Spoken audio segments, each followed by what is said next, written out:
Bismillahirrahmanirrahim. Assalamualaikum warahmatullahi wabarakatuh. Alhamdulillahil azizil jabbar, muqawwirul laila lan nahar, rafa'a samaa bi ghairi amadu ajru anhar.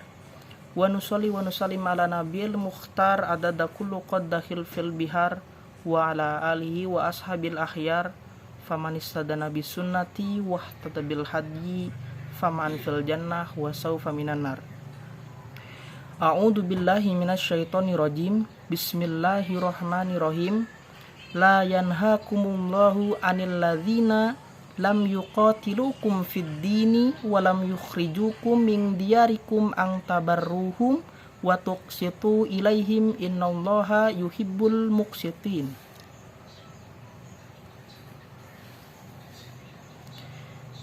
Tidak diragukan lagi bahwa Islam sangat menganjurkan kepada kita semua sikap toleransi, tolong-menolong, hidup yang harmonis dan dinamis di antara umat manusia, tanpa memandang agama, bahasa, dan ras mereka.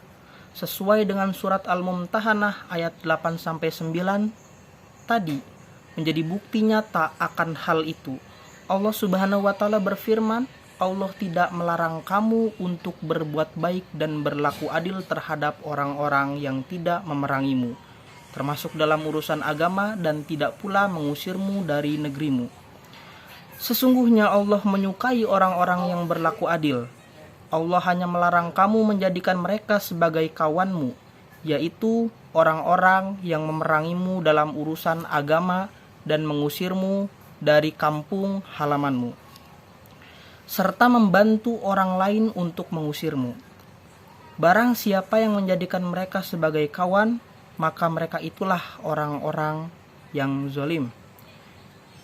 Menurut Imam Al-As-Sawqani menjelaskan bahwa ayat tersebut mengandung makna bahwa Allah tidak melarang umat Islam untuk berbuat baik kepada kafir dhimmi, yaitu orang-orang non-muslim yang mengadakan perjanjian dengan umat Islam dalam menghindari peperangan dan membantu non-muslim lainnya dalam memerangi umat Islam. Di samping itu, ayat di atas juga menunjukkan bahwa Allah tidak melarang kita untuk bersikap adil dalam bermuamalah dengan mereka. Hal ini senada juga diungkapkan oleh Imam Ibnu Katsir dalam tafsirnya bahwa Allah tidak melarang umatnya untuk berbuat baik kepada orang-orang kafir yang tidak memerangi mereka dalam masalah agama, seperti berbuat baik dalam persoalan perempuan dan orang lemah. Berdasarkan hal itu, Ali Mustafa Yakub dalam bukunya menegaskan bahwa ayat ini merupakan dalil yang mewajibkan umat Islam untuk berbuat baik kepada non-muslim, selama mereka tidak memerangi dan mengusir umat Islam dari negeri mereka, serta tidak membantu orang lain untuk mengusir umat Islam dari negeri mereka. Bahkan Nabi Muhammad SAW mengancam umat Islam yang memerangi non-muslim yang seperti ini dengan peringatan keras dan tegas untuk tidak memasukkan mereka ke dalam surga. Dalam sebuah hadis riwayat Bukhari, Rasulullah bersabda, "Man qatala mu'ahadan lam yarih raihatal jannah wa inna rihaha tujadu min masiratil arba'ina aman." Barang siapa yang membunuh non-muslim yang terikat perjanjian dengan umat Islam, maka ia tidak akan mencium keharuman surga. Sesungguhnya keharuman surga itu bisa dicium dari jarak 40 tahun perjalanan di dunia.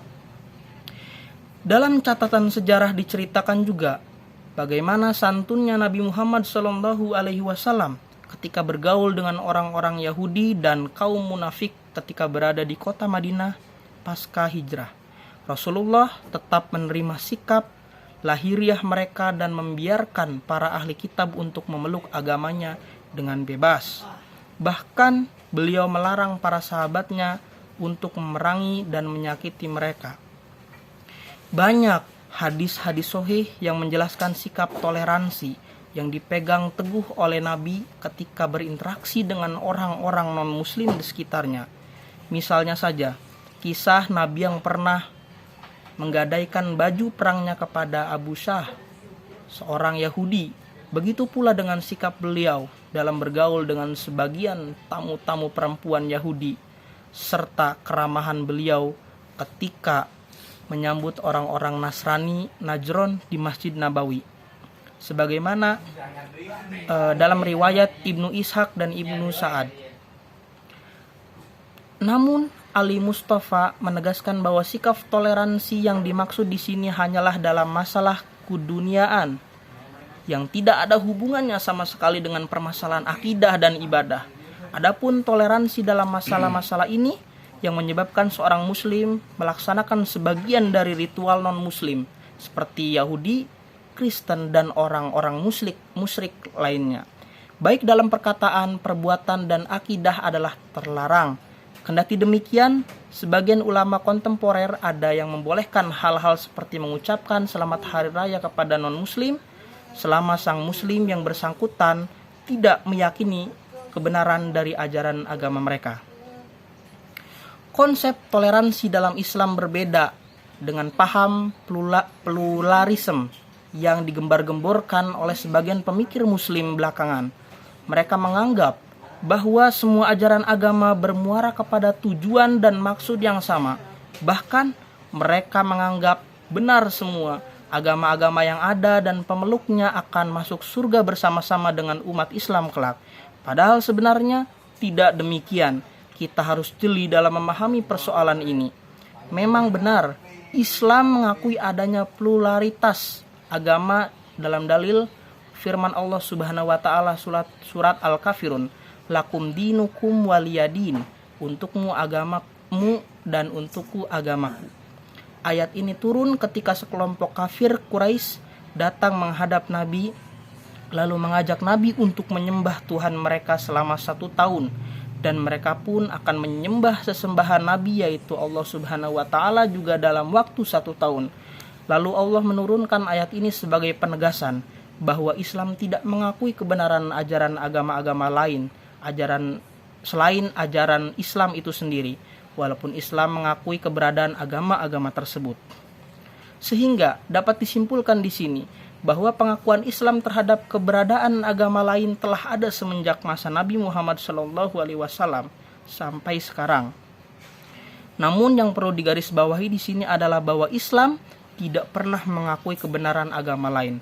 Andai kata Islam mengakui kebenaran agama lain dan para pemeluknya akan masuk surga bersama umat Islam, maka pelaksanaan dakwah kepada umat manusia tidak diperlukan lagi, karena mereka kelak akan masuk surga bersama umat Islam. Padahal Nabi pada masa hidupnya senantiasa mendakwahkan Islam kepada setiap orang-orang musyrik yang berada di sekitar beliau, baik dari kalangan raja-raja, bangsawan, rakyat jelata, dan pemimpin-pemimpin non-muslim yang ada pada saat itu. Rasulullah pernah bersabda dalam sebuah hadis riwayat Muslim, bunyinya, demi Allah yang menguasai jiwaku, tidak seorang pun yang mendengar diriku dari umat ini, baik Yahudi maupun Nasrani, kemudian ia mati tanpa beriman kepada risalah yang kubawa, melainkan ia menjadi penghuni neraka. Hadis riwayat Muslim. Dengan demikian, letak perbedaan antara toleransi dan paham pluralisme agama dalam Islam sangat jelas. Islam mengakui dan sangat menganjurkan toleransi antar umat beragama. Namun sebaliknya, Islam sangat menentang keras ajaran pluralisme yang membawa kepada keyakinan bahwa semua agama adalah benar, karena satu-satunya agama di sisi Allah itu hanyalah Islam semata. Mungkin cukup sekian dari saya. Wabillahi taufiq wal hidayah, waridho wal inayah. Assalamualaikum warahmatullahi wabarakatuh.